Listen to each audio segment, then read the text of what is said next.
আসসালামু আলাইকুম। হ্যালো বন্ধুরা, তোমরা কেমন আছো? আশা করি তোমরা ভালো আছো। আমি আলহামদুলিল্লাহ ভালো আছি। আমার শখের কিচেনে তোমাদের সবাইকে স্বাগতম। প্রতিদিনের মতো আবারও একটি রেসিপি নিয়ে আসলাম, চিকেন বিরিয়ানি।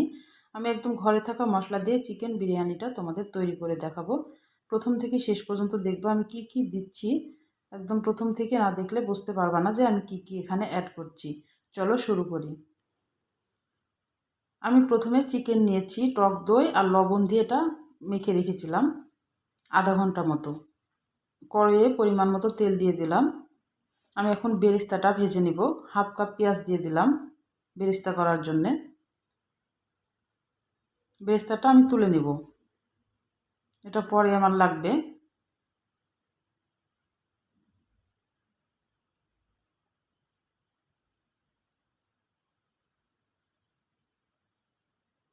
বেরেস্তাটা তুলে নিলাম। এবার ওই তেলেই আবার হাফ কাপ পেঁয়াজ দিয়ে দিলাম। পেঁয়াজটা এবার একটু হালকা লাল করে ভেজে নেব, এটা খুব লাল করব না, হালকা লাল করে ভেজে নেব।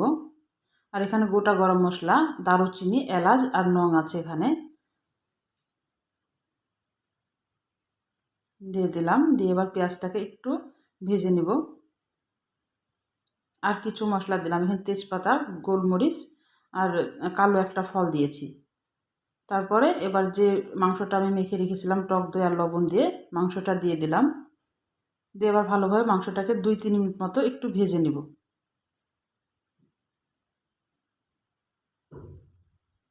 এখানে আদা, রসুন, জিরা বাটা একসঙ্গে বেটে রেখেছি, 2 টেবিল চামচ মতো হবে, দিয়ে দিলাম।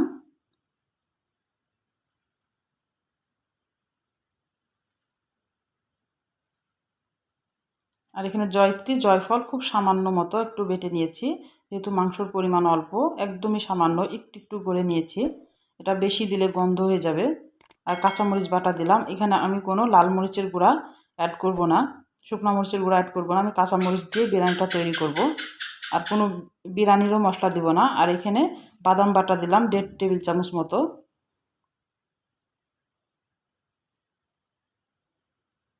এবার ভালোভাবে মাংসটাকে কষিয়ে নিতে হবে। ধনিয়ার গুঁড়া দিলাম হাফ টেবিল চামচ।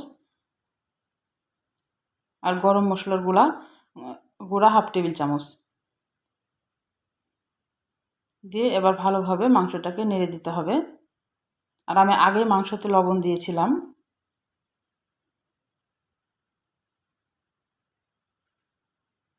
লবণটা আগে দিলে মাংসের ভিতরে লবণটা একটু ঢুকে যায়। ঢাকনা দিয়ে ঢেকে দিলাম। এবার ঢাকনা তুলে এবার কষানোটা দেখছি। আমি এখানে আর পানি কোনো অ্যাড করব না, একদম মিডিয়াম আছে মাংসটাকে এভাবে রান্না করে আমি তুলে নিব। সম্পূর্ণ তুলব না, মাংস সব তুলে নেব, কিন্তু তলে যে তেলটা থাকবে আমি ওই তেলে চালটা ভাজবো। এই কারণে তেলটা তুলে নিব না, খালি মাংসগুলা তুলে নিব। আর মশলা যা উঠবে উঠবে মাংসের সাথে।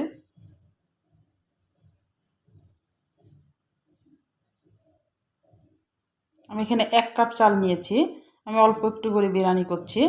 1 কাপ চাল নিয়েছি, চালটাকে আমি আধা ঘন্টা ভিজিয়ে রেখেছিলাম। দিয়ে এবার ভালোভাবে ভেজে নিলাম কয়েক মিনিট মতো। দিয়ে চাল 1 কাপ আর 2 কাপ পানি, ডবল পানি দিতে হবে চালের।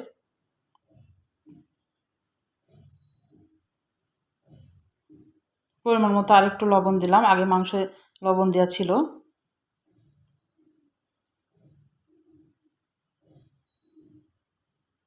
এবার মাংসগুলা দিয়ে দিলাম। 70% যখন চালটা সিদ্ধ হয়ে যাবে তখন মাংসটা আমি দিয়ে দিলাম। দিয়ে আবার ভালোভাবে মিশিয়ে দিব।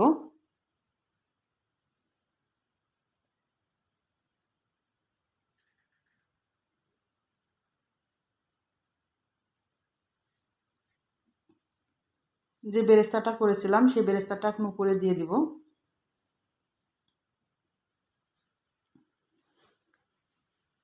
আমি একদম সহজভাবে তোমাদের দেখাচ্ছি, আমি কোনো বিরিয়ানির মশলা টশলা কিছু অ্যাড করছি না, ঘরে থাকা মশলা দিয়ে বিরিয়ানি এটা তৈরি করে দেখাচ্ছি। এভাবে তৈরি করলেও কিন্তু খাইতে অনেক মজা লাগে। একটু কেওড়া জল দিলাম কয়েক ফোঁটা মতো, আর গোলাপ জল দিলাম কয়েক ফোঁটা মতো। আর এখানে 1 টেবিল চামচ ঘি দিলাম।